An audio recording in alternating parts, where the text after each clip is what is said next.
What's up mga kabutingting, Jamiag TV pa rin, muling nagbabalik. Welcome po kayo dito sa ating munting channel, Jamiag TV. May ibabahagi lang ako mga kabutingting JBL 1000 watts. Ito ay package galing Dubai. Ngayon, papalagyan ni Pare Paeng ng wala siyang amplifier.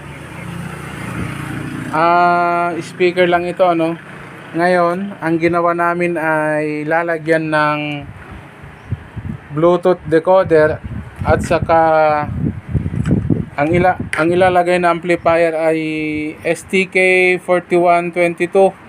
Ito ay nabibili din sa mga online shop. Yun, nasa Shopee po ito. At hindi pa po nasubukan kung kaya niyang bayuhin yung 1000 watts na JBL.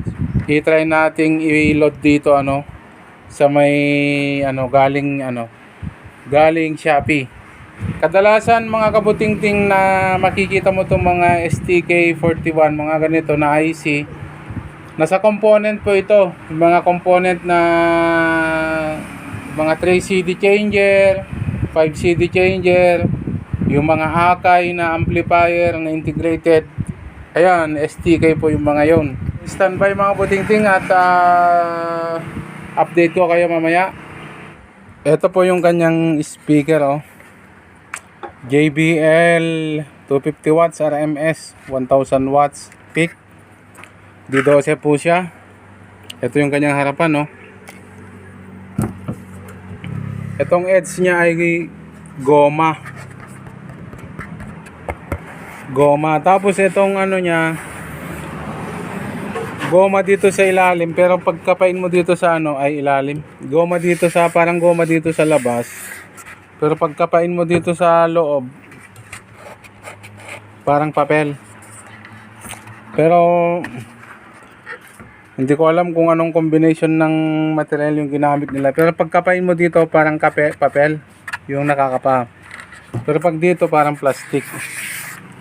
Pero ano't ganun pa man, mga kabutingting, double magnet po siya Maliit lang tong kanyang magnet Bali ganito na yung mga kabutingting ganito po yung ginawa namin dito sa harapan niya. Ito po ang amplifier na ito ay STK2122. Ito na po siya Bali naglagay po kami ng aluminum plate para maikabit namin yung volume control. Kasi makapal po itong itong plywood. Parang pinaka board. Yan na po yung amplifier natin galing sa Shopee. Tapos ito po yung power supply natin galing sa Akai na amplifier, STK din yon. Tapos ito po yung speaker na ilalagay natin, JBL. Ito po yung speaker niya Bali ito kasi mga kabutingting ay solo speaker lang kasi ito. Solo speaker lang na JBL at wala siyang amplifier. Kaya ang ginawa namin, nag-DIY kami ng amplifier niya para magiging Bluetooth speaker siya. Ganito sana mga kabutingting Ayan. Di ba? Ganyan na siya. DIY Bluetooth speaker na siya, JBL na siya. Bale, ang gagawin ko dito, magpapa-sticker ako ng JBL logo, tapos para magiging kahit papano magaya natin na parang magmumukhang JBL talaga. Kaya itong lalagyan ko ng label na JBL para ang kamukha niyan ay ganito ang itsura niya Papagawa ko ng sticker na ganito, na parang ganyan. Para para magmumukhang JBL din 'yon. Standby at i-fix natin at testing natin. Subukan natin kung paano yung tunog ni JBL na speaker dito sa STK na amplifier natin. Ito na siya mga kabutingting, testing natin. Yun oh.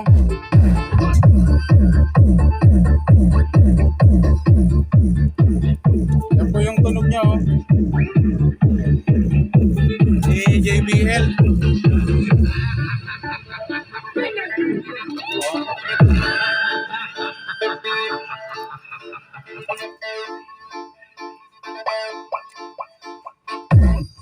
Ayun oh.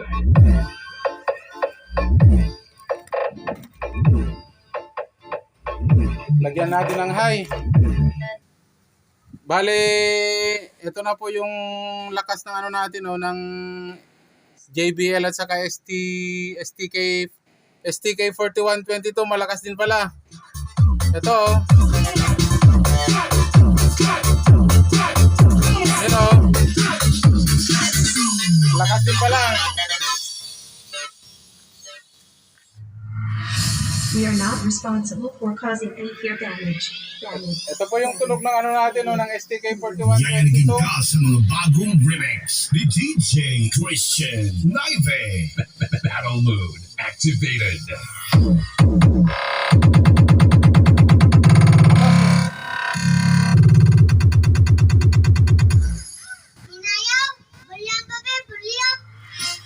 DJ Christian Naive.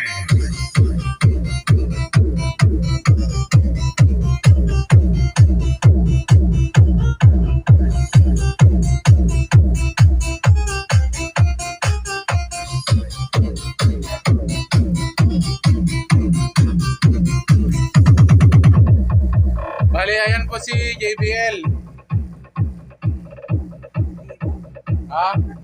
Wait. Yan po yung JBL na speaker natin kanina. Tapos, Activated. load natin dito. Ito ay D12 na 200 watts na crown 12. We are not responsible for 1220 po ito. D12 na 200 watts. Saka Twitter na BCS 350. Lagyan natin ng ano. Hi. Christian Naive. You know.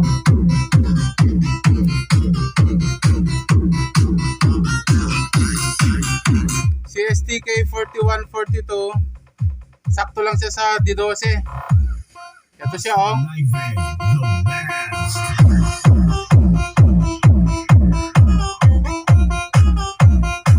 Ayan na. Sa mga mahilig sa DIY na amplifier, okay na. Pwede kong i-recommenda si STK 4122.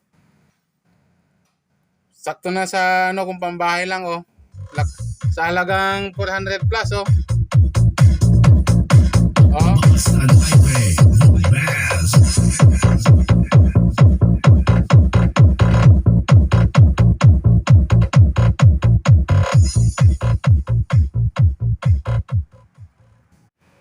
Maraming salamat sa pag-aksaya ninyo ng oras ano, sa pagsama sa akin dito sa walang. Ito po muli ang inyong kabuting-ting, laging nagsasabi, palagi po sana tayo mag-iingat. Maraming salamat. God bless. Babus.